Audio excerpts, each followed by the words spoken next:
Buenas noches, amables televidentes, seguidores de este canal. Hoy estamos ya 29 de julio, ¿no? Ya pasó ayer la asunción del mando de Keiko Fujimori, hoy fue la gran parada militar. Y acá en este su espacio de noticias, vamos a hacer un análisis sobre el mensaje que dio ayer al asumir el cargo de presidenta de Perú de Keiko Fujimori. El título es Keiko Fujimori y la encrucijada del mensaje inaugural. La asunción tras una victoria ajustada. Ayer, 28 de julio del 2026, se convirtió en una fecha hito en la historia política peruana. En su cuarto intento presidencial, Keiko Fujimori juró ante el Congreso de la República como la primera mujer presidenta elegida por voto popular en el Perú. Esto tras vencer en una segunda vuelta muy ajustada a Roberto Sánchez por un estrecho margen. Su mensaje a la nación no solo definió la hoja de ruta para el quinquenio 2026-2031, sino que marcó el tono del estilo fujimorista, ajustado a la urgencia del presente año. Sin embargo, desde el rigor periodístico que nos responsabiliza, este primer discurso debe contrastarse directamente con las promesas formuladas durante la contienda electoral y evaluar sus implicancias reales sobre la economía, la seguridad y la educación. En el tema de la economía, ¿no? Hubo promesas de campaña, ¿no? Y vamos a ver sobre sus primeros anuncios. Durante el trayecto electoral, Fuerza Popular centró su propuesta en una agresiva reactivación económica impulsada por el libre mercado, incentivos fiscales para la formalización de la micro y pequeña empresa y la rápida destrabación de megaobras mineras e infraestructura. Lo que expuso en su discurso inaugural habló sobre la desregulación y simplificación administrativa. Fujimori enfatizó la eliminación de barreras burocráticas y normas innecesarias para liberar al emprendedor y al inversionista. Reconoció que la ineficiencia estatal y la corrupción arrebatan más de 40.000 millones de soles cada año. Habló también sobre el incremento de los ingresos y remuneración mínima. Destacó la urgencia de fortalecer el poder adquisitivo frente al costo de vida acumulado, contemplando medidas operativas y ajustes salariales. Esto, claro que en su campaña había dicho que el aumento de la remuneración mínima vital no lo iba a hacer o lo creía ella porque era una medida populista, ¿no? También habló sobre la atención a la emergencia climática. Se anunciaron fondos directos de contingencia y asistencia técnica financiera para los agricultores e infraestructuras de prevención hídrica, ¿no? Hagamos un contraste o el impacto que va a generar esto, ¿no? Si bien la desregulación coincide con el ideario liberal impulsado en campaña, la implementación de un ajuste salarial de forma inmediata genera opiniones divididas entre economistas. Mientras estimula el consumo privado, los gremios de las microempresas advierten que un incremento no coordinado con la productividad podría elevar el costo operacional y desincentivar la formalización, ¿no? En el tema de la seguridad ciudadana también habló y dijo, ¿no?, de la mano dura a las operaciones militares, ¿no? En las promesas de campaña, en la contienda, hubo el discurso de seguridad, donde fue su principal caballo de batalla, prometiendo una mano firme basada en construcción de penales de máxima seguridad, expulsión masiva de indocumentados vinculados al crimen y una reestructuración policial.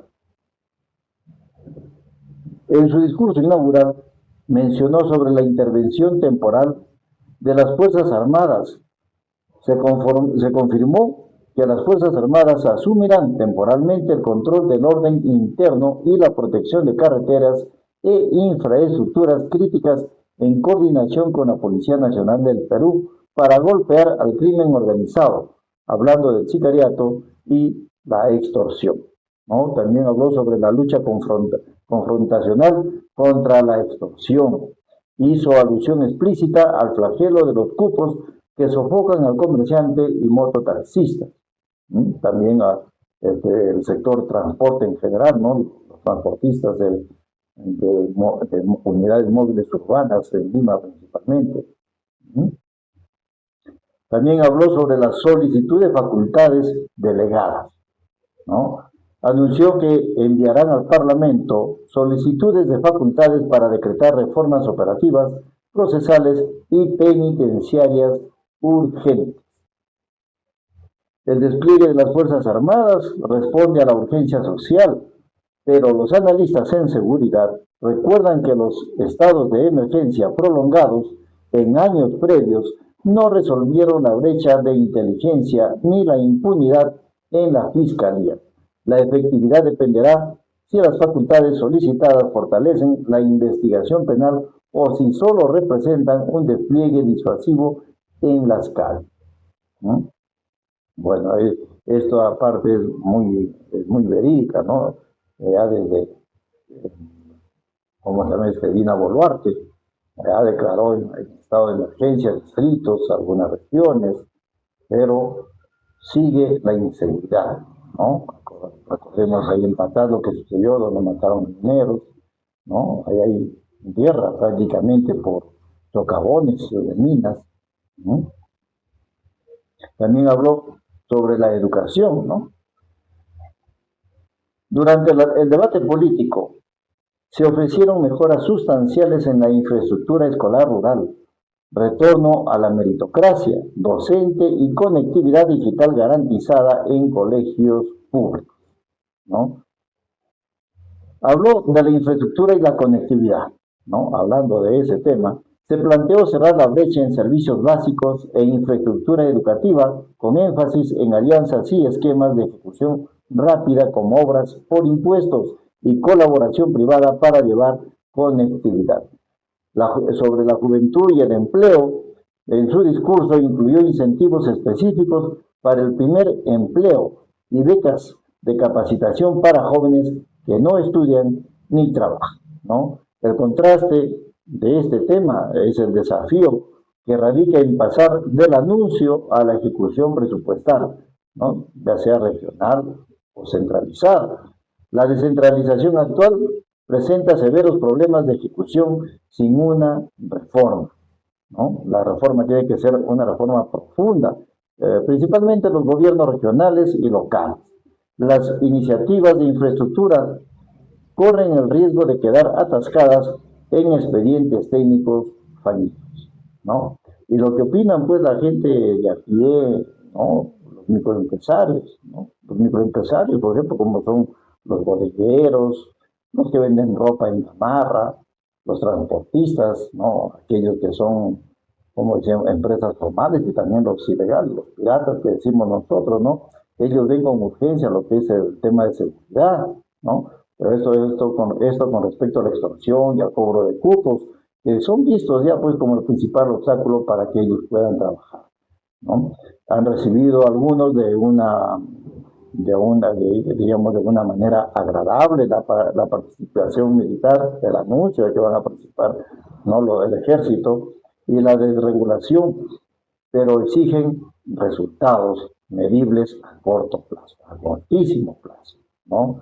Los empleados, por ejemplo, también sobre el anuncio de que va a aumentar la remuneración mínima a 1.300 soles mensuales, ¿no?